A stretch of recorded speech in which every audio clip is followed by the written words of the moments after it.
Welcome அவர் கற்போம் கற்பிப்போம் channel. நான் உங்கள் ரிச்சர்ட்ஸ் மற்றும் ஷாஜான். இன்னைக்கு நம்ம பார்க்க போற டாபிக் ரொம்ப முக்கியமான டாபிக். என்ன அப்படின்னு பார்த்தீங்கன்னா, நம்ம தமிழக அரசு பார்த்தீங்கன்னா, சுற்றுச்சூழலையும், சூழல் அமைப்புகளையும் பாதுகாக்க தமிழக அரசு வழங்கும் மாண்புமிகு முதல்வரின் நீர்நிலை காப்பாளர் விருது அப்படிங்கிற ஒரு விருது அறிவிச்சிருக்கிறாங்க. இந்த நீர்நிலை காப்பாளர் விருது எதுக்காக அறிவிச்சிருக்கிறாங்க அப்படின்னு பார்த்தீங்கன்னா, நம்ம தமிழ்நாட்டுல 60% ஆஃப் மக்கள் பார்த்தீங்கன்னா, விவசாயத்தை மட்டுமே நம்பி இருக்கிறாங்க. இந்த மக்கள் விவசாயத்தை மேற்கொள்ளணும்னா, அவங்களுக்கு முக்கியமான அடிப்படை தேவை பார்த்தீங்கன்னா நீர். இந்த நீர் வளத்தை மேம்படுத்துறதுக்காக தான் இந்த முதல்வரின் நீர்நிலை காப்பாளர் விருது அறிவிச்சிருக்காங்க. இந்த முதல்வரின் நீர்நிலை காப்பாளர் விருதுல யார் யார் அப்ளை பண்ண முடியும், இதுக்கு என்ன ப்ரொசீஜர், அப்ளை பண்றதுக்கான லாஸ்ட் டேட் எப்போ அப்படிங்கிறத இந்த வீடியோல பார்க்கலாம். இதுவரைக்கும் நம்ம சேனலை சப்ஸ்கிரைப் பண்ணாதவங்க சப்ஸ்கிரைப் பண்ணிருங்க. அப்படியே பெல் ஐக்கானையும் பிரஸ் பண்ணிருங்க. அப்பதான் நாங்க போடுற வீடியோ உங்களுக்கு உடனுக்குடன் கிடைக்கும்.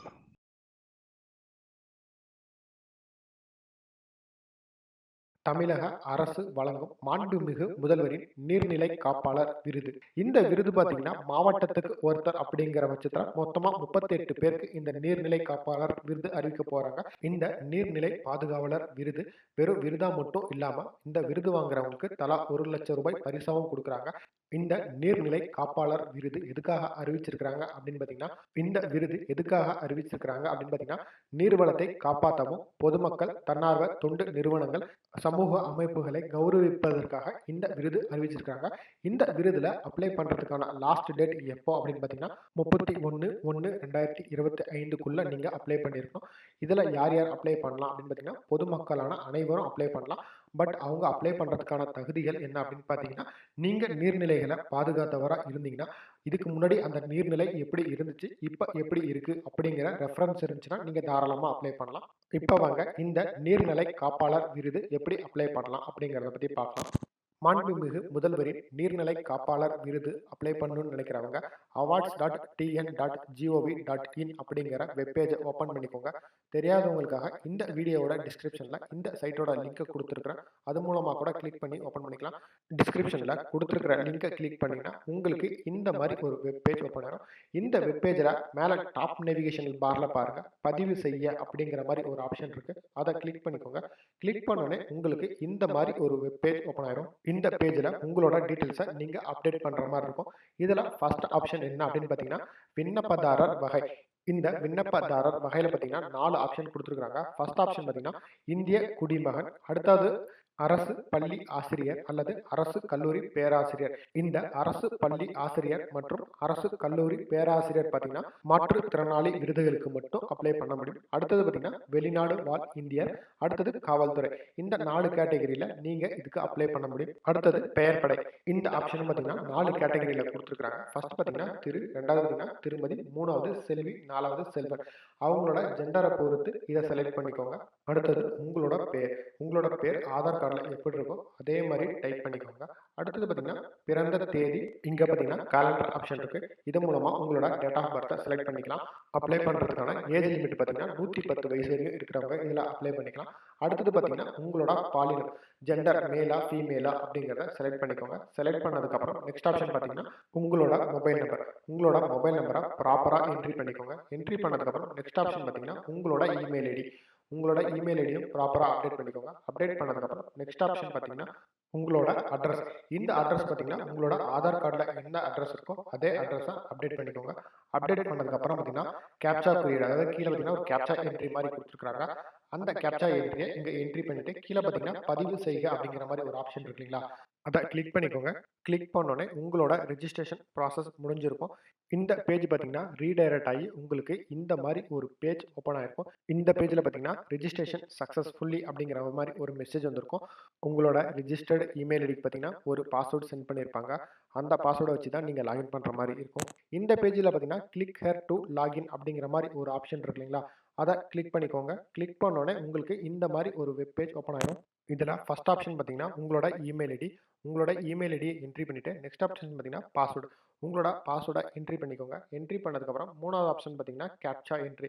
உங்களோட கேப்சா என்ட்ரி பார்த்தீங்கன்னா கீழே கொடுத்துருக்காங்க. கொடுத்ததுக்கப்புறம் கீழே பார்த்தீங்கன்னா சமர்ப்பிக்க அப்படிங்கிற மாதிரி ஒரு ஆப்ஷன் கொடுத்துருக்காங்க இல்லைங்களா, அதை கிளிக் பண்ணிக்கோங்க. கிளிக் பண்ணோடனே உங்களுக்கு இந்த மாதிரி ஒரு பேஜ் ஓப்பன் ஆயிரும். இந்த பேஜ்ல டாப் நேவிகேஷன் பார்ல பாருங்க விண்ணப்பதாரர் விவரங்கள் அப்படிங்கிற மாதிரி ஒரு ஆப்ஷன் இருக்கு. இதுல பாத்தீங்கன்னா சேர்க்க பார்க்கங்கிற மாதிரி ஆப்ஷன் இருக்கும். நீங்க சேர்க்க அப்படிங்கறத கிளிக் பண்ணிக்கோங்க. கிளிக் பண்ணோடனே உங்களுக்கு இந்த மாதிரி ஒரு பேஜ் ஓப்பன் ஆயிடும். இதுல சில டீடைல்ஸ் பாத்தீங்கன்னா ப்ரீ டிஃபைனா அப்டேட் ஆயிருக்கும்.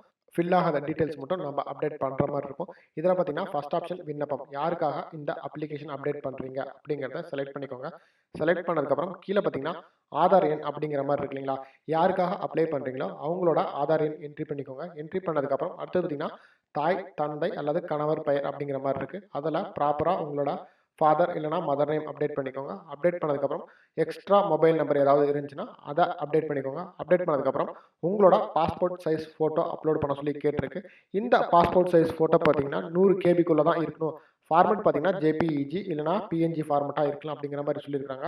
அதை அப்லோட் பண்ணிக்கோங்க. அப்லோட் பண்ணதுக்கப்புறம் கீழே பார்த்தீங்கன்னா முகவரி அப்படிங்கிற மாதிரி ஒரு ஆப்ஷன் கொடுத்துருக்காங்க. இதில் போயிட்டு உங்களோட அட்ரஸை ப்ராப்பராக அப்டேட் பண்ணிக்கோங்க. அப்டேட் பண்ணதுக்கப்புறம் நெக்ஸ்ட் பார்த்தீங்கன்னா உங்களோட மாநிலம் எது அப்படிங்கிறத அப்டேட் பண்ணிக்கோங்க. அடுத்தது உங்களோட மாவட்டம் எது அப்படிங்கிற மாதிரி கொடுத்துருக்காங்க. இது பார்த்தீங்கன்னா டிராப் டவுன் ஆப்ஷன் தான். இதில் உங்களோட மாவட்டம் எது அப்படிங்கிறத செலக்ட் பண்ணிக்கோங்க. அடுத்தது பார்த்தீங்கன்னா உங்களோட வட்டம், இது பார்த்தீங்கன்னா உங்களோட மாவட்டத்தை பொறுத்து வரும். இதுவும் டிராப் டவுன் ஆப்ஷன் தான். இதுவும் செலக்ட் பண்ணிக்கோங்க. செலக்ட் பண்ணதுக்கப்புறம் அடுத்தது பார்த்தீங்கன்னா உங்களோட வருவாய் கிராமம் எது, இதுவும் பார்த்தீங்கன்னா டிராப் டவுனில் தான் இருக்குது.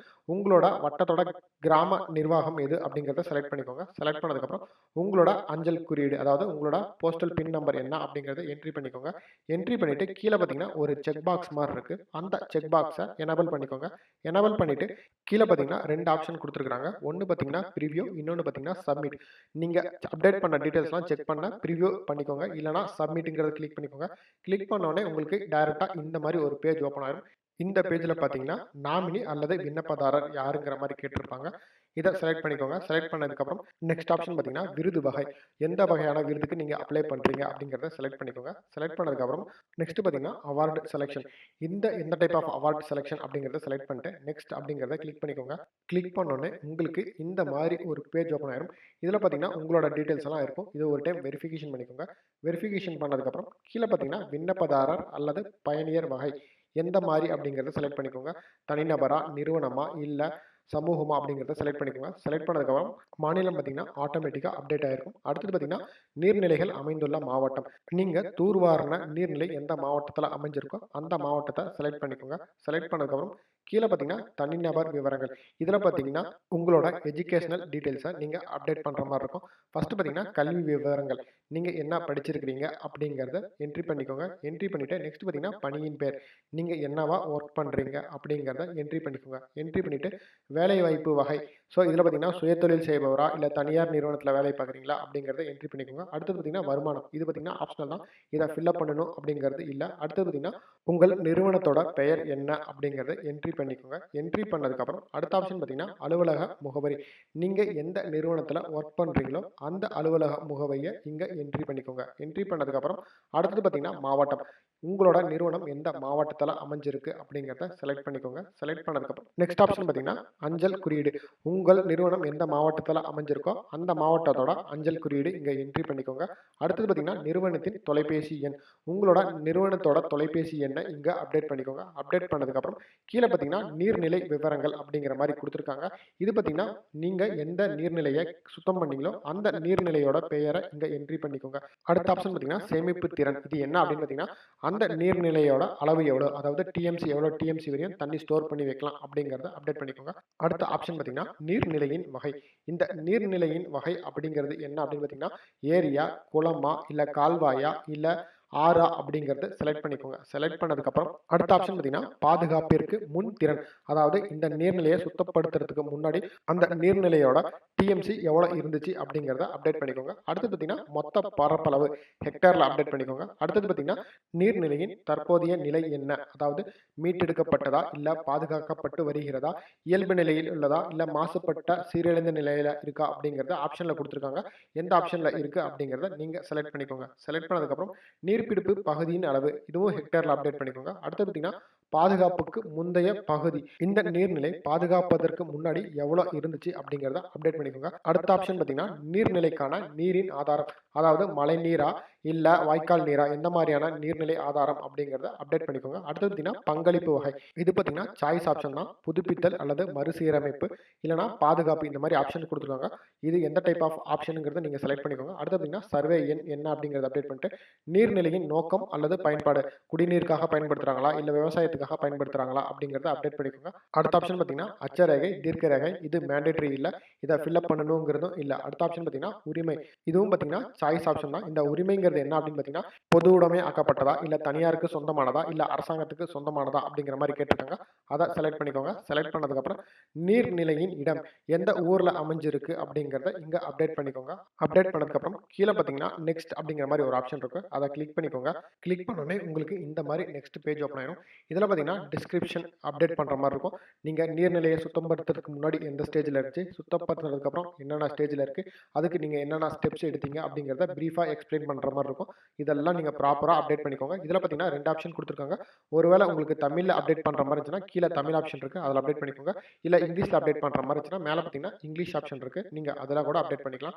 அப்டேட் பண்ணதுக்கப்புறம் ஸ்க்ரால் டவுன் பண்ணிக்கோங்க. ஸ்க்ரால் டவுன் பண்ணிங்கன்னா கீழே பார்த்தீங்கன்னா விண்ணப்ப விவரங்கள் பதிவேற்ற அப்படிங்கிற மாதிரி ஆப்ஷன் கொடுத்துருக்காங்க. இதில் பார்த்தீங்கன்னா நீர்நிலை பாதுகாப்பு பற்றியான முழுமையான விவரங்கள் நீங்கள் ஏதாவது பிடிஎஃப் ரெடி பண்ணியிருந்தீங்கன்னா இதில் அப்லோட் பண்ணிக்கலாம். இது பார்த்தீங்கன்னா 2021 முதல் 24 வரை பாதுகாப்பு பணி மேற்கொள்ளப்பட்டதற்கான ஆதாரம் பதிவேற்றம். நீங்கள் இந்த நீர்நிலையை காப்பாற்றினதுக்கான ஆதாரம் ஏதாவது இருந்துச்சுன்னா நீங்கள் அதை அப்லோட் பண்ணிக்கலாம். அடுத்தது பார்த்தீங்கன்னா புகைப்படங்கள். இந்த ஆப்ஷன் எதுக்காக அப்படின்னு பார்த்தீங்கன்னா, நீங்கள் இந்த நீர்நிலையை பாதுகாக்கிறதுக்கு முன்னாடி எப்படி இருந்துச்சு, இப்போ எப்படி இருக்குது அப்படிங்கிற ஃபோட்டோவை நீங்கள் அப்லோட் பண்ணுற மாதிரி இருக்கும். அந்த ஃபோட்டோவை அப்லோட் பண்ணதுக்கப்புறம் கீழே பார்த்தீங்கன்னா சப்மிட் அப்படிங்கிற மாதிரி ஒரு ஆப்ஷன் இருக்கும். அதை கிளிக் பண்ணிடுங்க. கிளிக் பண்ணோன்னே உங்களோட அப்ளிகேஷன் சப்மிட் ஆயிரும். இந்த வீடியோ உங்களுக்கு யூஸ்ஃபுல்லாக இருந்திருக்கும்னு நம்புகிறோம். இந்த வீடியோவில் ஏதாவது டவுட்ஸ் இருந்ததுன்னா கமெண்ட் பாக்ஸில் கமெண்ட் பண்ணுங்கள்.